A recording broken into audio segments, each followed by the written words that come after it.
ഈശോ തെളിവെള്ളം എന്ന സ്ഥലത്ത്. നിന്റെ ദൈവമായ കർത്താവിനെ പരീക്ഷിക്കരുത്. സ്നാപകന്റെ 3 ശിഷ്യന്മാർ. 1945 മാർച്ച് 11. ശൈത്യകാലത്തെ വളരെ തെളിവുള്ള ഒരു ദിവസം. സൂര്യപ്രകാശം, കാറ്റ്, ഒരു ചെറുമേഘം പോലുമില്ലാത്ത തെളിഞ്ഞ നീലാകാശം. സമയം പുലർച്ചെയാണ്. മഞ്ഞുതുള്ളികൾ ഉറഞ്ഞ് ഒരു നേരിയ വിരിപ്പ് പോലെ. വജ്രത്തിന്റെ പൊടി പോലെ പുല്ലിന്മേലും നിലത്തും കാണുന്നു. 3 പുരുഷന്മാർ വീടിന്റെ നേർക്ക് വരുന്നു. എങ്ങോട്ടാണ് തങ്ങൾ പോകുന്നതെന്ന് അറിയാവുന്നവരുടെ ഉറപ്പോടു കൂടിയാണ് അവർ നടക്കുന്നത്. എടുക്കാവുന്നിടത്തോളം പാത്രങ്ങളിൽ വെള്ളവും എടുത്ത് മുറ്റം കുറുകെ കിടക്കുന്ന ജോണിനെ അവർ കാണുന്നു. അവർ അവന് വിളിക്കുകയാണ്. ജോൺ തിരിഞ്ഞു നോക്കി. ബക്കറ്റെല്ലാം താഴെ വെച്ച് പറയുന്നു, നിങ്ങൾ ഇവിടെ വന്നല്ലോ. സ്വാഗതം. നിങ്ങളെ കാണുന്നത് ഗുരുവിന് സന്തോഷമായിരിക്കും. ജനക്കൂട്ടം വരുന്നതിന് മുമ്പ് വരിക. ഇപ്പോൾ ധാരാളം ആളുകൾ വരുന്നുണ്ട്. ഇവർ സ്നാപക യോഹന്നാന്റെ ശിഷ്യന്മാരായ 3 ആട്ടിടയന്മാരാണ്. Simon, John, മത്തിയാസ്. അവർ സന്തോഷത്തോടെ അപ്പസ്തോലനെ അനുഗമിക്കുന്നു. ഗുരുവേ, 3 സ്നേഹിതർ വന്നിട്ടുണ്ട്, നോക്കൂ. അടുക്കളയിലേക്ക് കയറി ജോൺ പറയുന്നു. ചപ്പുകൂട്ടി നല്ലവണ്ണം തീ കത്തിച്ചിട്ടുള്ളതിനാൽ നല്ല പ്രകാശവും തടിയും ഇലകളും കത്തുന്നതിന്റെ വാസനയും അടുക്കളയിലുണ്ട്. ഓ എൻ്റെ സ്നേഹിതരെ, നിങ്ങൾക്ക് സമാധാനം.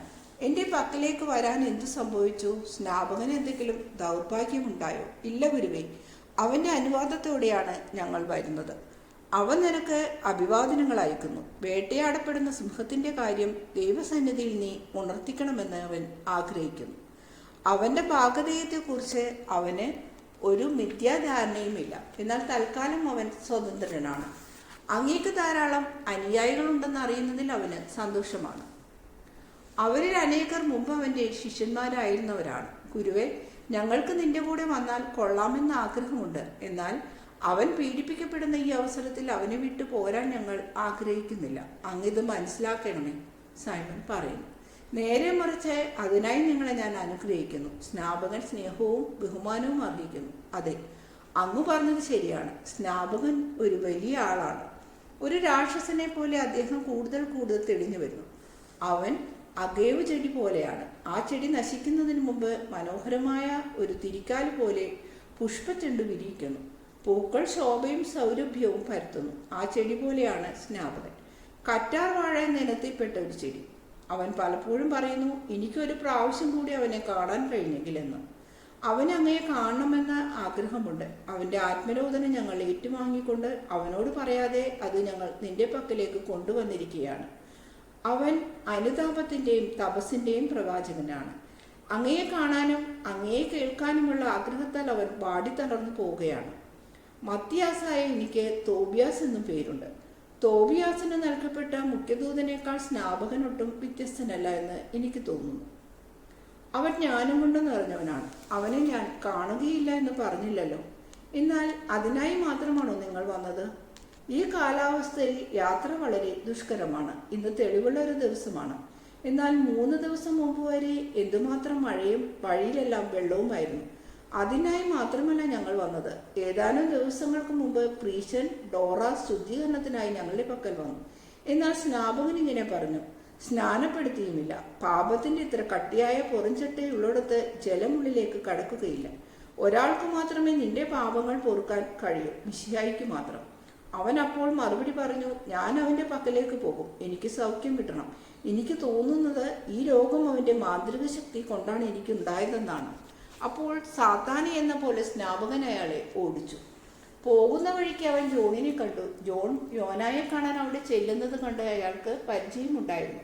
യോന ജോണിൻ്റെ ഒരു അകന്ന ബന്ധുവായിരുന്നു. അയാൾ ജോണിനോട് പറഞ്ഞു, ഞാൻ പോകുന്നുണ്ട്, അവരെല്ലാവരും പോകുന്നുണ്ടല്ലോ. മാനേനും അവിടെ പോയി. വേശ്യകൾ. അവൻ ഉപയോഗിച്ചത് ഇതിലും ചീത്തയായ വാക്കാണ്. അവിടെ പോകുന്നുണ്ട്. തെളിവെള്ളം എന്ന സ്ഥലത്ത് വഞ്ചിതരായ ആളുകൾ ധാരാളമുണ്ട്.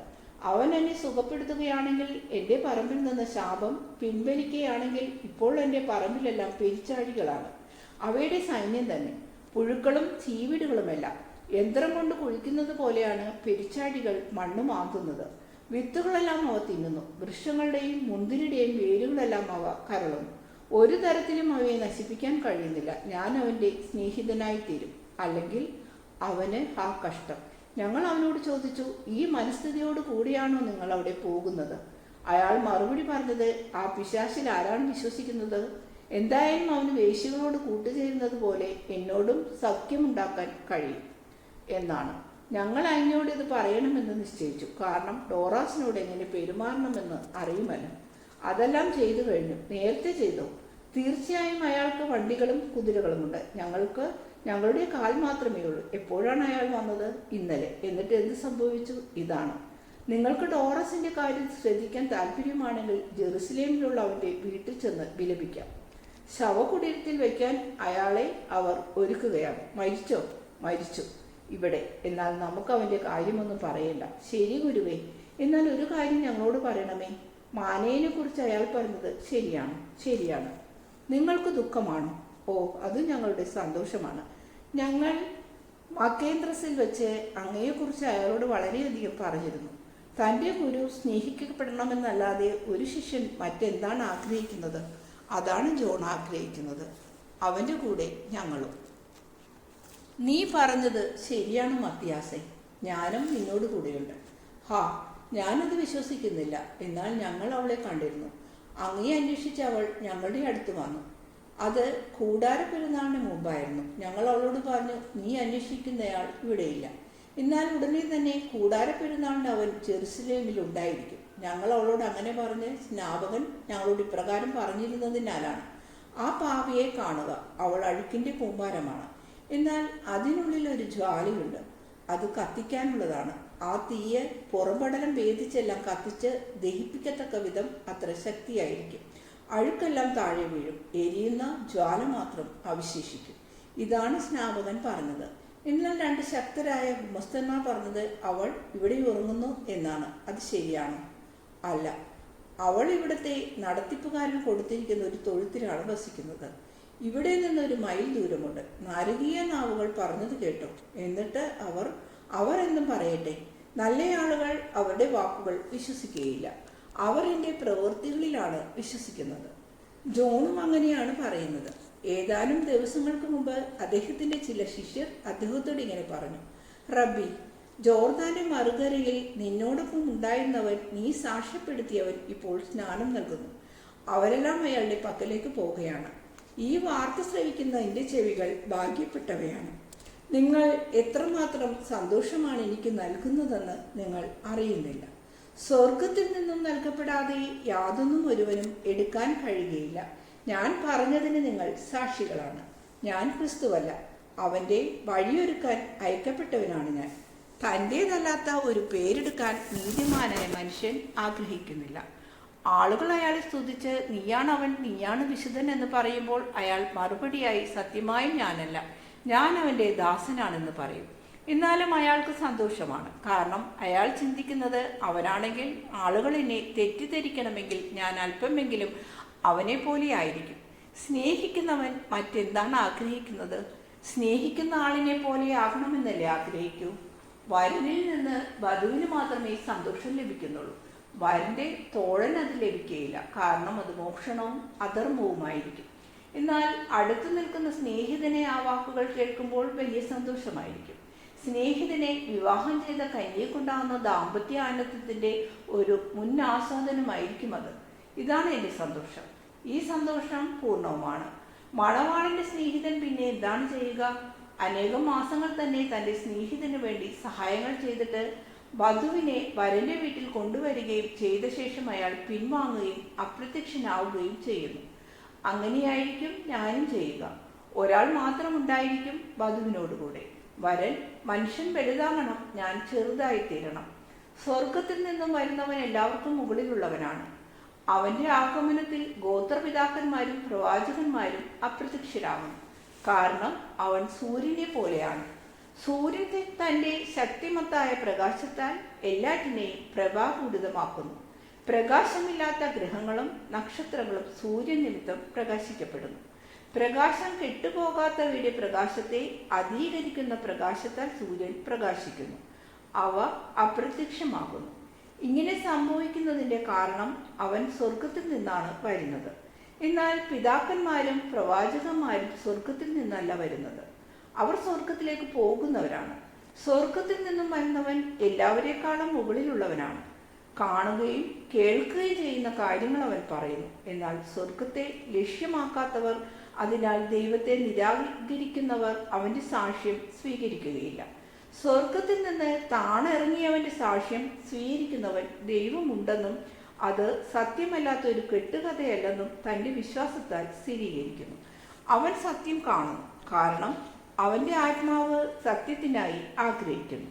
കേഴുന്നു, ദൈവം അയച്ചവൻ ദൈവവചനം സംസാരിക്കുന്നു, കാരണം അരൂപിയെ ദൈവം അവന് സമ്പൂർണമായും നൽകുന്നു. അരൂപി പറയുന്നു, ഇതാ ഞാൻ വന്നിരിക്കുന്നു, എന്നെ സ്വീകരിക്കുക. കാരണം നമ്മുടെ സ്നേഹത്തിന്റെ ആനന്ദമായ നിന്നോടുകൂടി ആയിരിക്കാൻ ഞാൻ ആഗ്രഹിക്കുന്നു. കാരണം പിതാവ് പുത്രനെ അളവില്ലാത്ത വിധം സ്നേഹിക്കുന്നു, എല്ലാം അവന്റെ കരങ്ങളിൽ ഏൽപ്പിച്ചിരിക്കുന്നു. അതിനാൽ പുത്രനിൽ വിശ്വസിക്കുന്ന എല്ലാവർക്കും നിത്യജീവൻ ലഭിക്കുന്നു.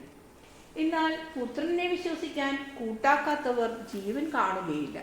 ദൈവത്തിന്റെ കോപം അവനിൽ നിപതിക്കും, അവനിൽ വസിക്കും. ഇതെല്ലാമാണ് അവൻ പറഞ്ഞത്. അവന്റെ വാക്കുകളെയെല്ലാം എൻ്റെ ഓർമ്മയിൽ ഞാൻ കൊത്തിവെച്ചു, കാരണം അവ അങ്ങയോട് പറയണമെന്ന് ഞാൻ വിചാരിച്ചു.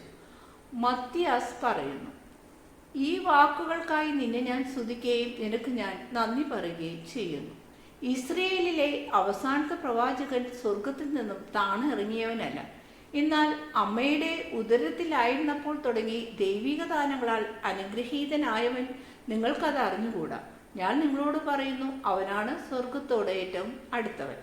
എന്ത്? ഓ, ഞങ്ങളോട് പറയണമേ. തന്നെക്കുറിച്ച് തന്നെ സംസാരിക്കുമ്പോൾ അവൻ പറയുന്നത് താൻ പാപിയാണെന്നാണ്.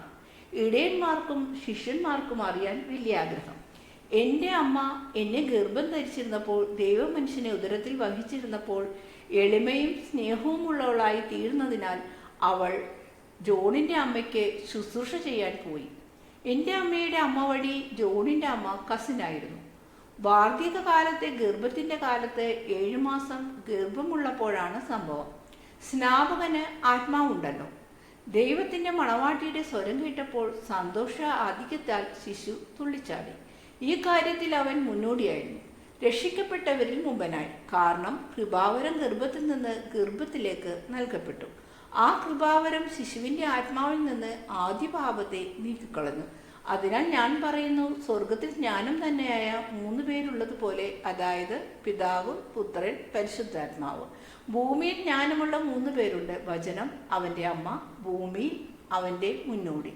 ഞങ്ങളുടെ ആത്മാക്കൾ വിസ്മയം കൊണ്ട് തരളിതമാക്കുന്നു. ഇത് മിശിഹ പിറന്നിരിക്കുന്നു എന്ന് ഞങ്ങളോട് പറഞ്ഞപ്പോഴുണ്ടായ അനുഭവം പോലെയാണ്. കാരണം അങ്ങ് കാരുണ്യത്തിൻ്റെ അഗാധതയാണ്, ഞങ്ങളുടെ ജോൺ എളിമയുടെ അഗാധതയാണ്.